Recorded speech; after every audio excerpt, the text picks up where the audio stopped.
investigative, intuitive, interrogative, inclusive, informative. This is Ahmed Shakil 5858. I am Ahmed Goodman. Thank you very much for your company. Following news have been reported by European, Asian, African, Australian channels and AP, AFP and Reuters news agencies. I am thankful to all of them. Now the headlines. Israel targeted Hezbollah in Lebanon. French Prime Minister has formed his cabinet. EU support for Ukraine. Ukraine hit by Russian missile. Brazil ban X. Post office scandal in UK. UK Prime Minister and gifts. Australia and East Timor. Reform in UN Security Council. Floods in Nigeria. UN resolution for all our social media platforms.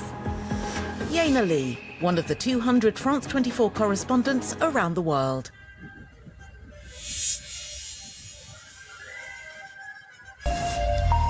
Welcome back here on France 24. This is Night Watch, and these are our main stories.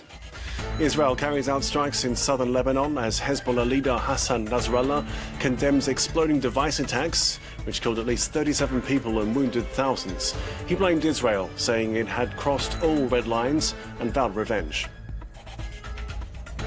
French Prime Minister Michel Barnier presents his picks for a new cabinet to President Emmanuel Macron.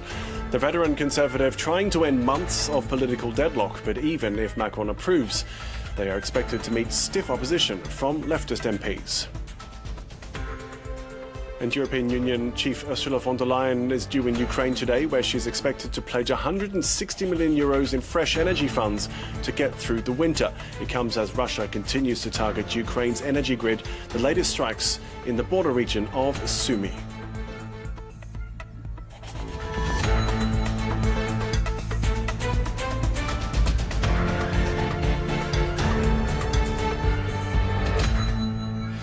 Good evening to you, wherever you're watching. Thanks for staying with us here on France 24.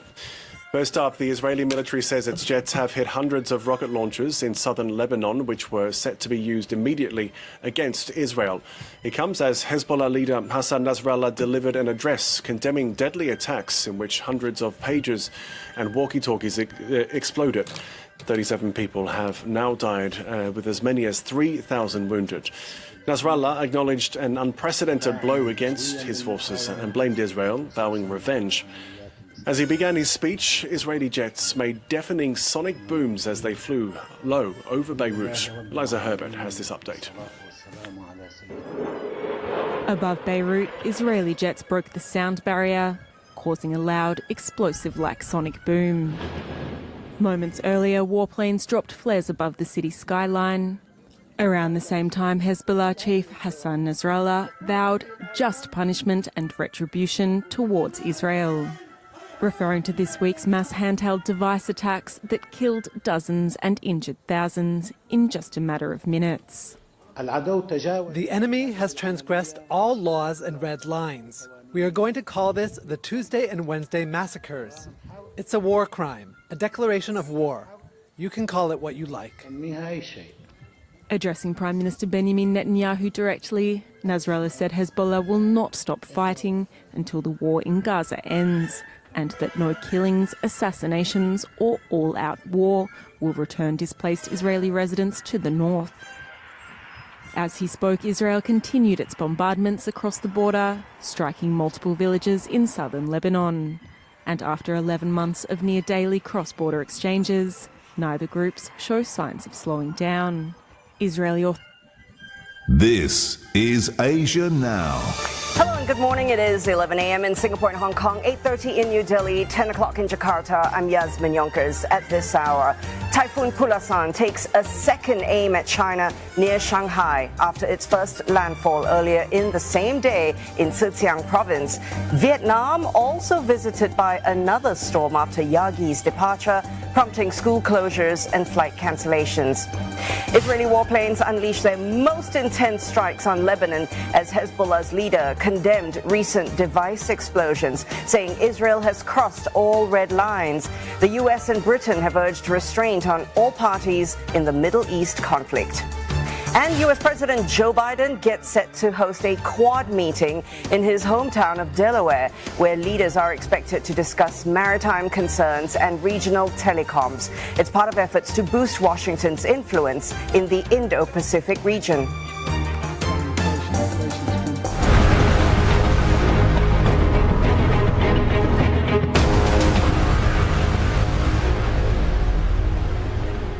China is grappling with Typhoon Pulasan, which made a second landfall in the country, bringing heavy rains to the eastern region. And weather officials warn it could trigger floods and landslides. Pulasan arrived yesterday evening near Shanghai after making its first landfall in Zhejiang province. It has since weakened to a tropical depression, and residents have been urged to avoid unnecessary travel and stay indoors for their own safety. At least 350 vessels have been relocated and some 20 coastal projects suspended ahead of the storm's arrival. 我们在台风来之前嘛，就是进港加固缆绳，做好一切措施，就确保人和船的安全。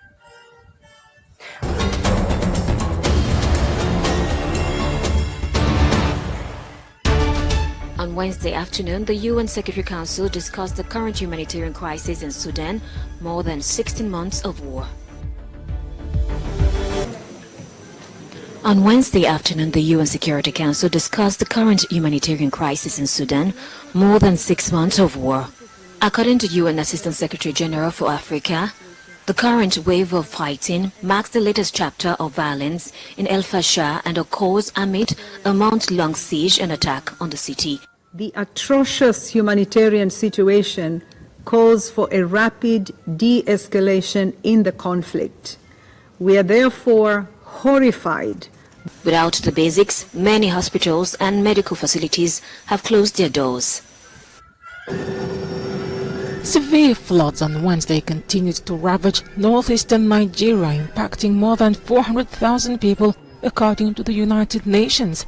In Maiduguri, the capital of Borno State, about 15% of the city is underwater.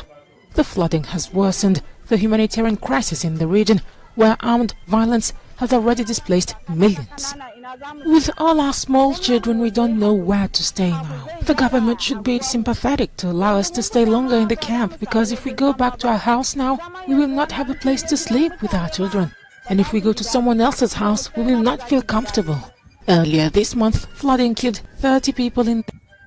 For these local people who had their homes wiped out due to the flooding. Authorities have warned of affecting over 2 million people. The Arab Islamic Ministerial Committee West Africa has experienced some of the heaviest flooding, impacting over 2 million people. The Arab Islamic Ministerial Committee began its meeting in the Jordanian capital, Amman, on Wednesday as part of their efforts to stop the war in Gaza Strip. The meeting aims to end the humanitarian crisis and ensure the delivery of humanitarian aid to the Strip. The Jordanian foreign minister said Israel is pushing the region towards the abyss. Israel is pushing the region towards the abyss, tampering with the security and stability of the West Bank and tampering with Islamic and Christian holy sites in Jerusalem. This is an error of the Organization of Islamic Cooperation. The United Nations is set to host a summit of the future in New York this week, where Secretary General Antonio Guterres is now calling for reforms to the UN Security Council. We are just days away from the Summit of the Future and the opening of the general debate. Discussions on the outcome of the summit are in the final stretch. I will not go into the details, but I have one overriding message today, an appeal to member states for a spirit of compromise. Show the world what we can do when we work together. Guterres emphasized the urgency of updating the Council to better reflect the realities of the modern world. One of the very important aspects that is in the Summit of the Future is the recognition that our institutions need to be reformed. Or subscribe to one of our newsletters. Stay in the know with ABC News.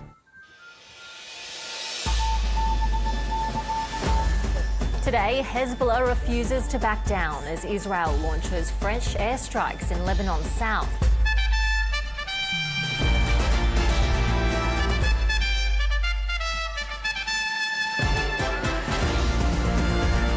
Anthony Albanese touches down in the US ahead of a meeting with world leaders. Australia marks 25 years since troops were deployed to Timor-Leste to restore peace and security.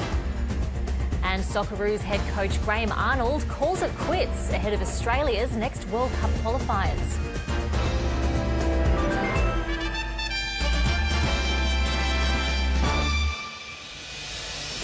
Hello and welcome to ABC News. I'm Ruby Cornish.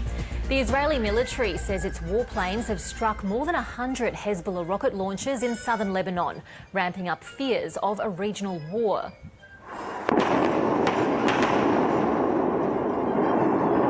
The IDF claims the launches were set to be used against targets in the north of Israel. The bombardment comes after the head of Hezbollah vowed revenge for the coordinated attacks on the militant group's communications equipment.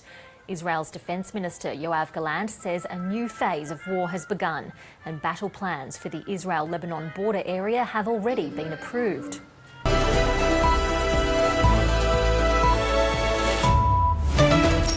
This is DW News, live from Berlin. Sri Lanka is gearing up for a presidential election. For millions of voters, it will be the first chance to choose a new leader since the country's economic collapse. Our correspondent takes us to the capital, Colombo. Also coming up, Hezbollah's leader Hassan Nasrallah says the red lines have been crossed and promises retaliation. He blames Israel for the mass bombing of devices in Lebanon and Syria, calling it a, quote, massacre.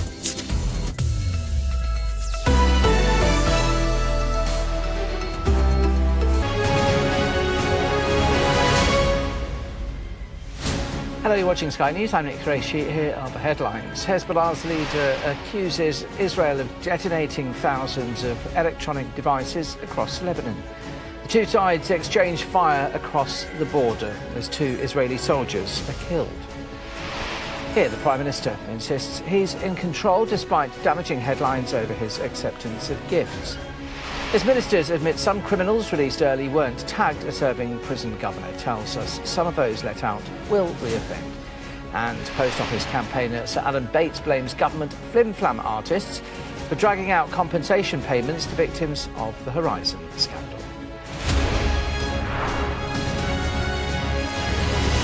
Hello, good morning. The head of the Lebanese militant group Hezbollah has threatened to retaliate against Israel for the deaths of at least 37 people in a series of explosions across Lebanon. Hassan.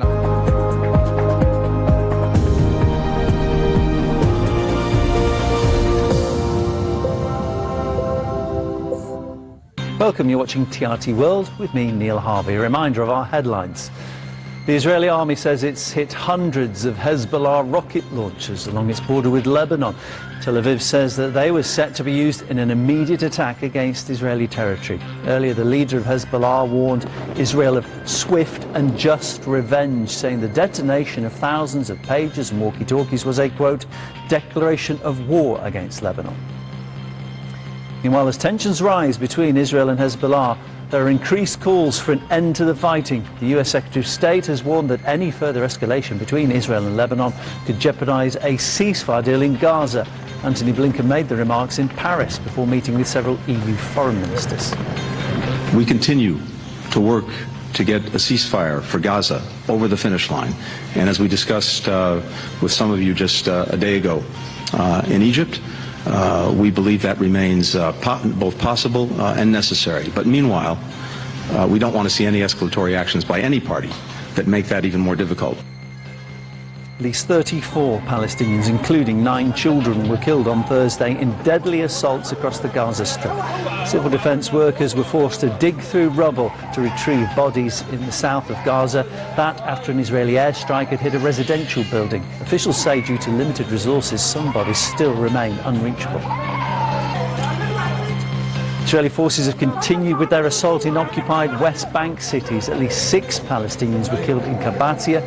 Other locations targeted include the Al Ain refugee camp in Nablus, while clashes broke out between Palestinian armed groups and Israeli forces in Jenin. Ukraine has accused Russia of shelling a nursing home housing more than 200 people in the northeastern Sumy region. Authorities say at least 1 person was killed, 13 others injured in the attack. On Thursday, emergency workers evacuated elderly people from the building. And in Brazil, Elon Musk's social media platform X is again offline a day after it resumed service. Brazil's Supreme Court had earlier ordered the platform to suspend access, accusing it of breaching judicial rulings. X faces the risk of a daily fine of more than $900,000 for non-compliance. And that brings up to date. The news continues here on TRT World.